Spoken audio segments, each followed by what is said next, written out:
ఏపీలో ఎన్నికల వేళ మైలవరంలో టికెట్ రాజకీయం సెగలకక్కుతోంది.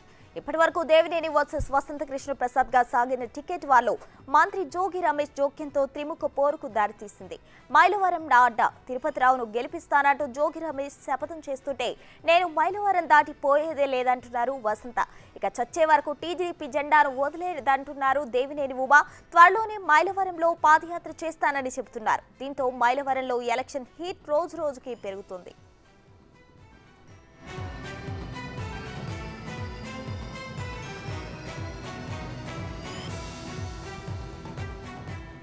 వైసీపీ ఎమ్మెల్యే వసంత కృష్ణ ప్రసాద్ త్వరలో టీడీపీ గూటికి చేరతారంటూ జోరుగా ప్రచారం సాగుతోంది.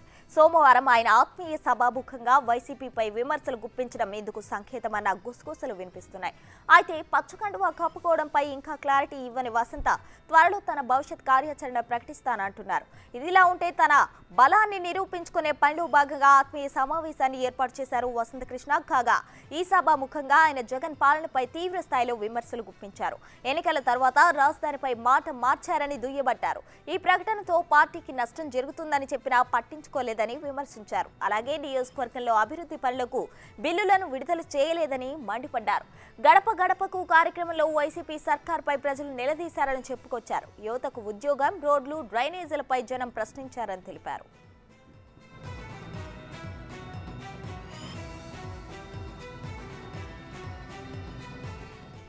అయితే ఈ సభకు మైలవరం ముఖ్య నేతలు దూరంగా ఉన్నట్లు తెలుస్తుంది. సమావేశానికి వెళ్తే కనుక వసంతి వర్గీయులు ముద్రపడిపోతుందని భయంతోనే గైర్హాజరయ్యారట. వసంత కృష్ణ ఆశిస్తున్నట్లు టీడీపీ నుంచి ఆయనకు టికెట్ కేటాయిస్తే కనుక దేవినేని ఉమా పెనుమలూరుకు వెళ్లే ఛాన్స్ ఉంది. ఇదే జరిగితే వసంత శత్రువులైన మంత్రి జోగి రమేష్ వైసీపీ నుంచి, దేవినేని ఉమా టీడీపీ నుంచి పెనుమలూరులో పోటీ పడే అవకాశం ఉంది.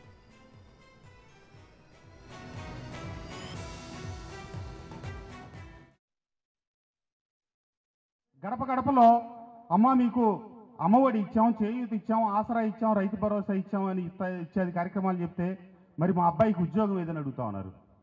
లేకపోతే మా ఇంటి ముందు డ్రైనేజ్ ఏదని అడుగుతా ఉన్నారు. లేకపోతే మా ఇంటి ముందు రోడ్డు ఏదని అడుగుతున్నారు. మీరు ఇచ్చారు, మేము తీసుకున్నాం, ఇవన్నీ మేము అడిగామా? కానీ మా ఇంటి ముందు రోడ్డు ఏది? సచివాలయాలు మనమే ప్రథమ స్థానంలో ఉన్నాం. డ్రైన్లు నిర్మించిన వాటిలో మైలవరమే ప్రథమ స్థానంలో ఉంది. ఇన్ని నిర్మించిన తర్వాత చివరకు జరిగింది ఏంటి? ఎన్ని పనులు కేడర్కి అప్పచెప్పి కేడర్తో పని చేయిస్తే 3 సంవత్సరాల పైచిలుకు వాళ్ళకి బిల్లులు రాక అప్పులు పాలయ్యి అవస్థలు పాలయ్యి వాళ్ళు బజార్ను పడి అక్కడ మన పార్టీకి సూచనలు సలహాలు ఇచ్చి ఈరోజు రాజకీయ వర్గాలకి ప్రత్యామ్నాయంగా మన పార్టీ ఏర్పరిచినటువంటి వ్యవస్థ, రాజకీయ వ్యవస్థ అంటే రాజకీయాల మీదగా నడవాల్సిన వ్యవస్థ స్థానంలో కన్సల్టెంట్లు పెట్టుకొని నడుపుతూ ఉంటే వాళ్ళకి కింద ఉన్న బాధలు ఏం తెలుస్తాయి? అతను అన్నాడు, కేడర్ హ్యాపీగా ఉంటే పబ్లిక్ అన్హ్యాపీగా ఉంటారు. పబ్లిక్ హ్యాపీగా ఉండాలంటే కేడర్ అన్హ్యాపీగా ఉండాలి. అంటే కేడర్ బిల్లులు రాక అవస్థ పడితే ప్రజలు సంతోషిస్తారనేది ఆయన అభిప్రాయం. ప్రజలు నవ్వుతారని చెప్పి వీళ్ళని ఇబ్బంది పెడతామా? 10 ఏళ్ళు పార్టీ జెండా మోసి పార్టీ కోసం నానా అగచాట్లు పడి అవస్థలు పడి ముందుండి నడిపించిన వాళ్ళని ఈరోజు ప్రభుత్వానికి మీరు పెట్టుబడి పెట్టిస్తారా? ప్రభుత్వానికి కార్యకర్తలు పెట్టుబడి పెట్టాలా? 2,000 కోట్ల రూపాయలు ఇది సంక్షేమ పథకాలు ఇచ్చే మనం వాళ్ళకి ఇచ్చే 2,000 కోట్ల రూపాయలు ఇస్తే రాష్ట్ర వ్యాప్తంగా ఇంత ఇబ్బంది పడే పరిస్థితి లేదు కదా. ఈ విషయాలన్నీ తీసుకెళ్ళినా మనం ఏమీ చేయలేని పరిస్థితి.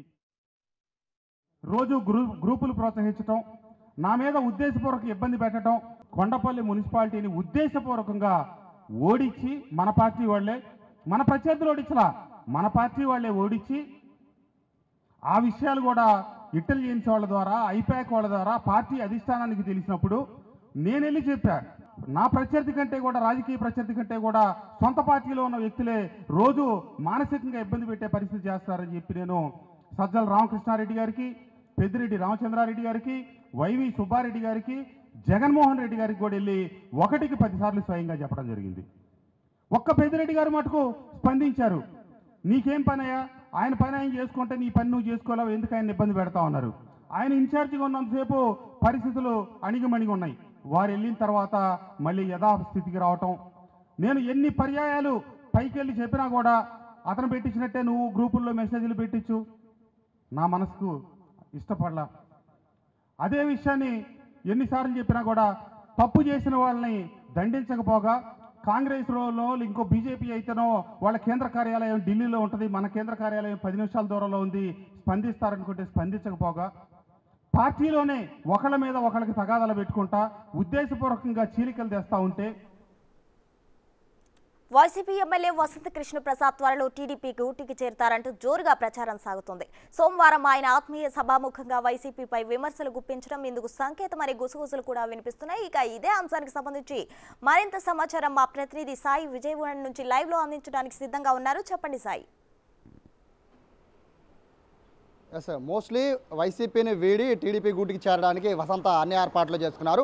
వచ్చే వారం ఆయన అఫీషియల్గా ప్రకటన చేయబోతున్నారు టీడీపీకి. అయితే ఆయన పోటీ ఎక్కడ మైలవరమా పెనమలూరు అనే దానిపైన క్లారిటీ ఇవ్వలేదు. కానీ నిన్న ఆయన మొత్తం ఆత్మీయ సభలో మాట్లాడిన ప్రతి మాట కూడా వైసీపీని ఉద్దేశించి, జగన్ను ఉద్దేశించి, ప్రభుత్వాన్ని ఉద్దేశించి చాలా క్లియర్గా మాట్లాడిన నేపథ్యంలో ఆయన టీడీపీకి వెళ్ళిపోతారు అనే సంకేతం వస్తుంది. అయితే అక్కడ ఇప్పటికే వైసీపీలో ఆయనకి ప్రత్యర్థిగా ఉన్న జోగి రమేష్తోనే తలనొప్పులు పడుతున్న వసంత కృష్ణ ప్రసాద్ టీడీపీలోకి వెళ్తే మాత్రం టీడీపీలో మైలవరంలో ఆయనకి చిరకాల ప్రత్యర్థి ఉన్న దేవినేని ఉమాతో ఆయన మరిన్ని తలనొప్పులు ఎదుర్కోవాల్సిన పరిస్థితి ఉంటుంది. దానిపైన ఆయన క్లారిటీ తీసుకున్నారా లేదా అనే అంశంపైన ఆయన స్పష్టతనివ్వలేదు. అయితే ఇప్పటికే టీడీపీ పెద్దలతో వసంత కృష్ణప్రసాద్ మాట్లాడినట్టుగా తెలుస్తోంది. మైలవరం టికెట్ ఇస్తే టీడీపీలో చేరే అవకాశం ఉన్నట్టుగా కూడా తెలుస్తున్న నేపథ్యంలో మోస్ట్లీ వసంత కృష్ణప్రసాద్కి మైలవరం టికెట్ కన్ఫర్మేషన్ అయిపోయిన తర్వాతే ఇటు వైసీపీ పైన బాణాలు ఎక్కుపెట్టినట్టుగా కూడా తెలుస్తోంది. ఎందుకంటే నిన్న ఆయన మాట్లాడిన ప్రతి మాట కూడా టార్గెట్ చేస్తూ మాట్లాడారు. కానీ చివరిలో ఇంటింటికి వెళ్ళి చెప్పండి వసంత కృష్ణప్రసాద్ మైలవరాన్ని వదిలిపోడు, ప్రతి ఇంటికి వస్తాడని చెప్పండి అని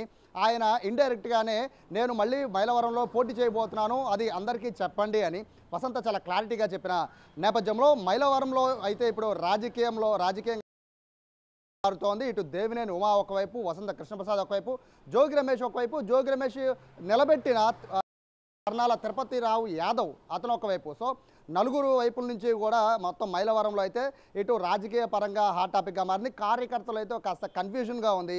వసంత కృష్ణప్రసాద్ నిన్నైతే పార్టీ మారుతానని చెప్పలేదు, అలాగే టీడీపీలో చేరతానని చెప్పలేదు. కానీ వైసీపీ పైన ఆయన తీవ్ర స్థాయిలో ఆయన విరుచుకుపడిన తీరు చూస్తుంటే మాత్రం వైసీపీని వదిలేసినట్టు చాలా క్లారిటీ వస్తుంది. బట్ ఇప్పుడు ఆయన వైసీపీని వదిలేశారు, కానీ టీడీపీలో ఎప్పుడు చేరబోతున్నారు, ఒకవేళ చేరితే ఆయనకి టికెట్ కన్ఫర్మేషన్ ఉందా లేదా అనే దానిపైనే మొత్తం అంతా కూడా ఎదురు చూస్తున్నారు. ఒకవేళ ఆయన కనుక మైలవరం టీడీపీ సీటు కనుక తీసుకుంటే దేవినేని ఉమా వర్గం ఎంతవరకు ఆయనకి సపోర్ట్ చేస్తుంది అనేది కూడా ఇక్కడ అందరూ కూడా ఎదురు చూస్తున్నారు. ఎందుకంటే దేవినేని ఉమాకి ఆయన సీనియర్ నేత, ఆయనకి చాలా పెద్ద క్యాడర్ కూడా మైలవరంలో ఉంది.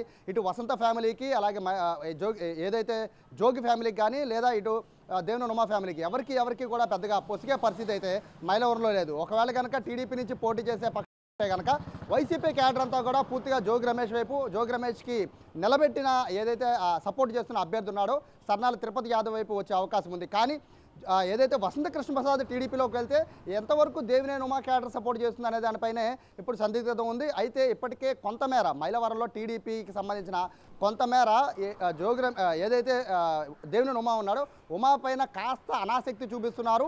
ఆయన ఎన్నిసార్లు గెలిచినా క్యాడర్ని పట్టించుకోలేదు కాబట్టి అభ్యర్థిని మారిస్తే టీడీపీ గెలిచే అవకాశం ఉంది అని కొంతమంది టీడీపీ శ్రేణులు పార్టీ పెద్దల దృష్టికి తీసుకెళ్లిన నేపథ్యంలో కరెక్ట్ అభ్యర్థి అయితే వసంత కృష్ణప్రసాదే మైలవరానికి టీడీపీ కరెక్ట్ అభ్యర్థి అని టీడీపీ అధిష్టానం భావించినట్టు తెలుస్తుంది. దీనిపైన ఒక క్లారిటీ ఇచ్చిన తరువాతే ఆయన పార్టీకి దూరంగా జరిగి పార్టీ పైన విమర్శలు, జగన్ పైన విమర్శలు చేస్తూ వచ్చారు. సో ఫైనల్గా 1 వీక్లో అయితే మొత్తం మైలవరం రాజకీయాలకి సంబంధించి ఒక పెనుమార్పు జరిగే అవకాశం ఉంది. అయితే దేవినేని ఉమా ఎక్కడికి వెళ్తారు, పెనమలూరు కనుక సీటు వసంతకి ఇస్తే దేవినేని ఉమా ఎక్కడికి వెళ్తారు, ఆయన మైలవరం నుంచి పెనమలూరు వెళ్తారా లేదా అనే దానిపైన ఇప్పటికే దేవినేని ఉమా కూడా తీవ్ర స్థాయిలో మండిపడుతున్నారు వసంత పైన. Prasuna. Right Sai, thank you.